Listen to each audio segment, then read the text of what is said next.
Hello, get yourself ready for another GYN Garage. My name's Ed Pavlik, and I'm in Lexington, Kentucky, where the weather has been beautiful in the low 80s for maybe the last 10 days. My colleague, though, is from a very, very, very much warmer place today, and he is. Frank Lawton from London, UK. Yes, our temperatures have been in well into the upper 80s and even the early 90s. A number of records have been broken, and we're not. London is well, Britain is not based. It's not designed for weather like this. It happens every year, and it causes havoc for about 3 or 4 days, and then it returns to the normal, reverts to the mean, which is basically cooler weather, a bit of rain, and all seasons in one day. But at the moment, it is extremely, extremely hot. Well, Frank, I'm saturating myself with the World Cup.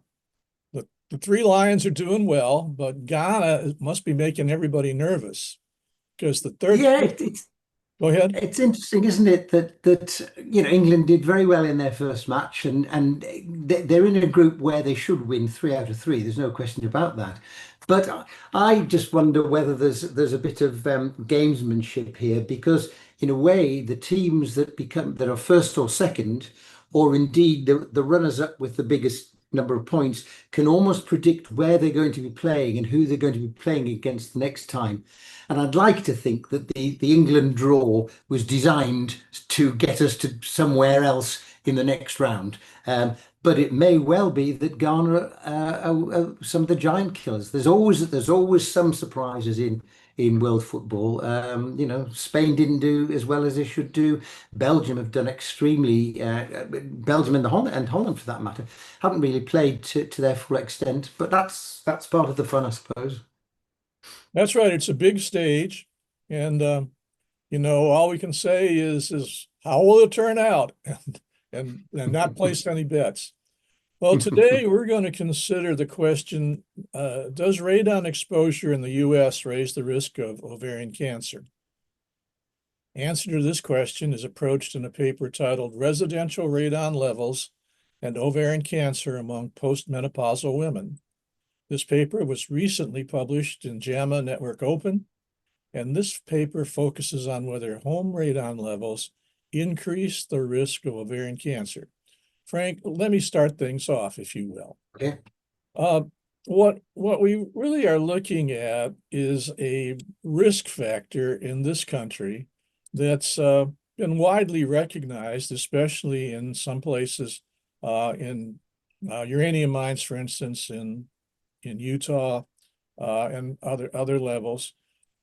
This paper, what it really does is it takes a large number of women that are in a previously collected study, and it looks at them relative to whether they developed ovarian cancer during the period of study, and whether there were ovarian cancer deaths during that study.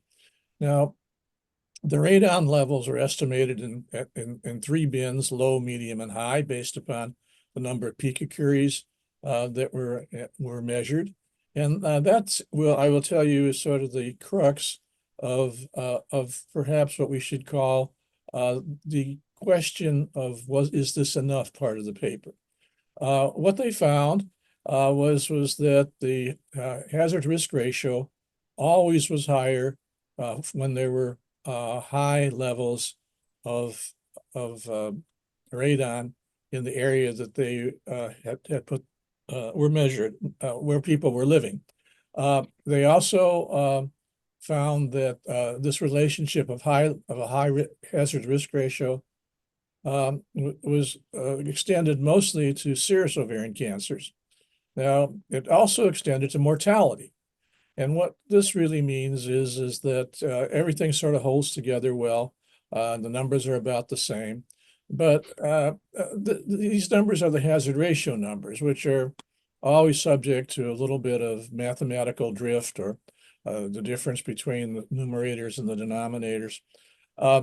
I will point out that what they did see was a baseline of roughly 12 ovarian cancers per 1,000 in the lowest group, that increased by about 1 in the medium risk group and increased by about 2 in the high risk group. Now, that compares to lung cancer, where there are about 62, the incidence is about 62 per 1,000 if they were smokers, and about 7 per 1,000 if they were not smokers. Now, this 7 means that what they're measuring is about twice as great as people who would get the maximum exposure through the lung of radon where they were living. And that makes this paper very interesting. And I think the reviewers looked at it that way. However, smoking was not a factor in this paper. That was something they were clear about. And overall, we sort of have to look at what is the risk level per 1,000 women related to. Well, the baseline risk in the ovarian cancer population in the US is about 12 per 1,000. And that's about what their baseline risk is here in the low radon group. It increases by roughly 1 in the medium group and by roughly 2.5 in the high risk group. So in a sense, it seems to be about a 20% increase due to radon in the areas that were measured. Relative to the high-risk breast cancer population, or I should say the overall lifetime risk of breast cancer, which is 130 per 1,000 women, we're really about off by a factor of 9 from the breast cancer risk. So what's going on here? Well, one of the things you have to realize in this paper is that they're not measuring radon per se like you would with anything you would measure, but they're calculating an index, which is really basing up an expectation for radon to be in those areas. The expectation is based upon the type of bedrock, granite or uranium-rich sediments, permeability of the soil on top of that, how easily radon gas can flow through the soil, and then measurements done by airplane in terms of radioactivity that can be measured that way. What type of home is basically in the areas they're building, they're measuring, and that would be whether they're on a slab or crawl space, whether they're basements, and then the actual radon measurement data, which is accumulated both commercially and from some studies by a variety of means, whether it's just a hanging cardboard film that has to go on the wall for the correct period of time, or other ways of doing it. But the variability that we have here has to do with the question of the radon index, how representative this is as a number for the people who do and do not get ovarian cancer in this type of study. Now, one of the things that's clear here is that their map up here on the left sort of resembles a map that I found on the internet, and sort of resembles the map that Frank provided me with. One of the things I'll point out about their map versus this map in sort of bottom left and bottom right is there's 2 hotspots right here in sort of central US and right here on this map in the central US, which doesn't quite appear as hot on theirs. And the question I'd have from applicability is the ovarian cancer risk in these hotspots of extreme high radon, is it really serious enough to say, let's put a fence around this area, or let's put a warning in this area that you have to wear a respirator, something along those lines? I would have liked these areas to be isolated in terms of how the paper handled things. Now, what this all relates to, okay, there's a hesitancy in general about radon maps that you can see from what I just said. And in the end, I think what's important to note is that one has to really be careful in a study like this, that the data points for people and the data points for houses really are meaningful. For instance, if someone just moved into a house and got ovarian cancer, what does that mean as opposed to they lived in that house for 30 years? These authors have been tremendous in terms of including a long list of covariates. That's a very nice job to do, but still I'm sort of stumped by, we don't really know that a house they lived in uh, was remediated. We don't know they lived in the house long enough. And I think that's the principal thing that we sort of have to ask. As far as the way the paper was done, I think it's done pretty well and pretty acceptable. Frank, what do you think? Yes, I would agree. They have the work they've done has been incredible. It's been very, very thorough. But as you said, they've used a very broad brushstroke, I think, saying here are high radon areas, but they don't look specifically. I mean, we know, I looked at this up, that in a house that has a high radon atmosphere, it can vary dramatically from room to room and from day to day and from season to season. And as you say, just because an ovarian cancer case occurred in a house in a high radon area doesn't mean that that patient lived in that house for a long time.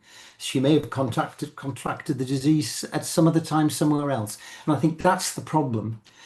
One of the other things that they haven't really addressed is how does it do it? I'm happy to accept that radon is the second commonest cause of lung cancer after smoking because the radon attaches itself to particles and the particles are breathed in. I'm at a loose end understanding how that would affect in the genesis of an ovarian cancer. And the other thing they say, which I think is a little bit misleading in their introduction, is that ovarian cancer is having the incidence is increased in areas where there have been nuclear bombs in nuclear explosions in Japan. That's fine. I accept that. Radon is not a product of nuclear fission. Radon is a naturally occurring phenomenon of the degradation of uranium. It does not come from nuclear bombs. So I think to start off saying this is the hypothesis, let's go looking for it, is a little bit misleading. However, it appears that radon in some way does appear to be associated with the genesis of ovarian cancer. What you do next, I don't know. And I think your point is, do you put a red warning around everybody's house saying, do not go into this house because the radon levels are increased? I, I think, and certainly no government is going to invest in degrade or improving the quality of the house to reduce the levels of radon on a paper based like this. Yeah, exactly. And I think there's room for a follow-up study. That follow-up study has to be able to select for those houses that for those women in those houses that have a high radon level and that they lived in those houses for a sufficient period of time that they test as part of the study. Yeah, Well, we've done it again, Frank, we have. and so I will do it again next month if that's okay with you. It'll be cooler by then, I hope. Okay, Okay. cheerio.